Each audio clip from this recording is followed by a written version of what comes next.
Donald Trump has thrown his base under the bus. They're beginning to realize the only person Donald Trump cares about is himself and perhaps the billionaires who are just like him. And MAGA is not happy about it. They're slowly starting to get it. Unfortunately for us, Laura Loomer just made an excellent point, and here it is. And then I've got some reporting on Donald Trump and how he actually did throw his base under the bus. But first, this amazing context. Here's Laura Loomer starting to understand the situation she finds herself in. What we need to have a conversation about is what is it going to mean for the future of our country, our national security, and the incoming Trump administration if we have a bunch of technocrats who are also essentially welfare queens because their companies are receiving government subsidies and they want to take over our defense industry. If you have a bunch of tech bros with billions of dollars and direct unfettered access to the vice president and the president of the United States, and then they are also, very cordial with our adversaries, as in China and Iran. We see that Elon Musk is having these meetings off the books with Iranian officials, with Chinese officials. What does that mean for us and the future of our constitutional republic? Okay, hang on. Yeah. She is so close to getting it. She is so close to getting it. And of course, Donald Trump does not care about America. He certainly doesn't care about Laura Loomer. There's been so much reporting that he actively hates his base. He finds them repulsive. You could just tell that because he doesn't hang out with anyone who looks like the poor working class people who actually won him the election. And as far as he does care about anyone else aside from himself, it is the mega rich that either make him more wealthy or makes him feel important that he's around them. And there is just kind of this hint of like, could they possibly be starting to understand? Because here is this woman on Fox News sounding almost like a Democrat, except for the nativist crap she's saying. She is kind of sounding like a Dem. Listen to this. Now what we are seeing is the exact same thing, but it's coming from people who claim to be part of the MAGA movement. Elon Musk, Vivek Ramaswamy, calling American workers lazy and stupid and anti-Indian racists of all things because they are saying no to the selling out of the future of their children. And it is so dispiriting to see this coming from the so-called right. And I think you nailed it, Rachel. These people do not believe in national borders. They don't know what a nation is. They don't know what it means to feel a sense of obligation, not just to our fellow Americans because they are our fellow Americans, but to people who have less than you. What happened to noblesse oblige? Elon Musk, you are the richest man in the world. You can't have a little bit of respect for the country and the people in it and the working class of the nation that gave you that privilege. You have no respect for the God who gave you that privilege. It is so utterly infuriating. Now, don't call me crazy. Don't call me crazy. But here's what I'm thinking. That potentially could be a future Democratic voter. Someone who thinks that about Elon Musk, Vivek Ramaswamy, anyone else who's ripping off the American working class and is doing anything and everything they can to just acquire more money. Because she's right.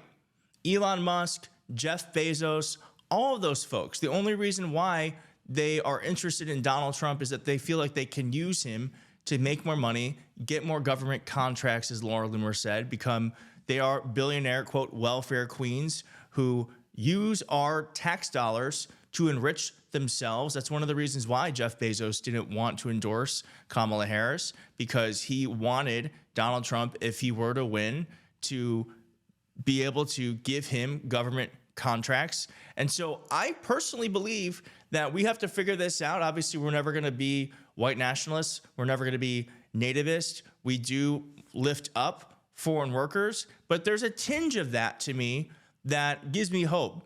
Because so much of what she's asking for is something Elon Musk and Donald Trump will never provide. It's something Democrats believe, but that also means that we have to figure out a way to message it so that folks who are upset about being ripped off by the mega rich and corporations feel like they have a place at home with the Democrats. And Donald Trump is not making it hard for Democrats to give that message, because here he is throwing his own base under the bus.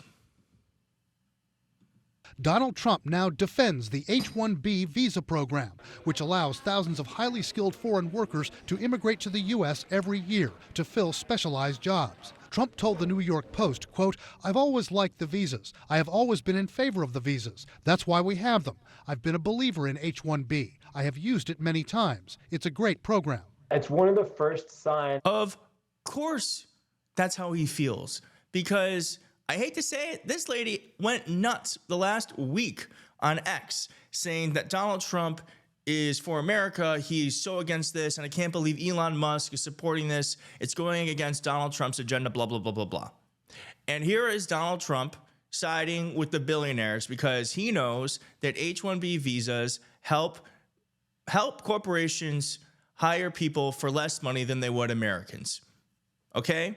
Paul Krugman, I don't know if you all know who that is. Paul Krugman is a former New York Times opinion columnist who is a great mind when it comes to the economy. He had some thoughts about this. I thought he kind of did a really good job of just, I don't know, compartmentalizing all of this for us. And here it is. So Original MAGA is wrong to claim that immigration is impoverishing real Americans in general, but Tech Bro MAGA is wrong as well as offensive in saying that we need foreign workers because Americans are stupid or lazy. Furthermore, the availability of less expensive foreign tech workers does reduce the incentive of tech firms to train a homegrown workforce and undermines the political incentive to improve our education system. He would still argue that something like H-1B makes America richer and stronger, especially given the spillovers generated by a successful technology sector. But Musk's Swami, which he is using to say Elon Musk and Vivek Ramaswamy, and friends aren't helping their case by insulting Americans' culture and intelligence. And here's something that I thought was really interesting that he said. I wish it were my idea. It's not, but I want to tell you it because I think it was such a smart takeaway from all of this. So Donald Trump, we all know, is a con man. Now, something that I kind of underappreciate is that the people who vote for him know he's a con man too. But what they're hoping is that they're in on the con and that everyone else is the mark and that they can use Donald Trump to achieve their ends, either whether that be financially, politically, policy, whatever, right? But what Paul Krugman alleges here is that, dear Laura Loomer and Steve Bannon, you weren't in on the con, you were among the marks.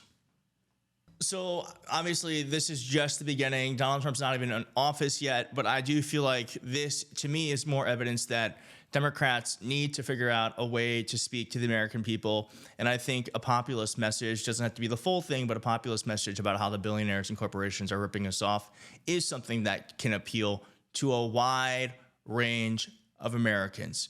And I want to end with this, something funny. I saw this and I wanted to share it. You might remember this picture. It's viral. Someone put it through AI. And watch this. They're helping him poop. It's okay, I'm 5. I'm 5 years old. I might be 40, but I'm also 5 years old. Thank you so much for watching. I will see you next time.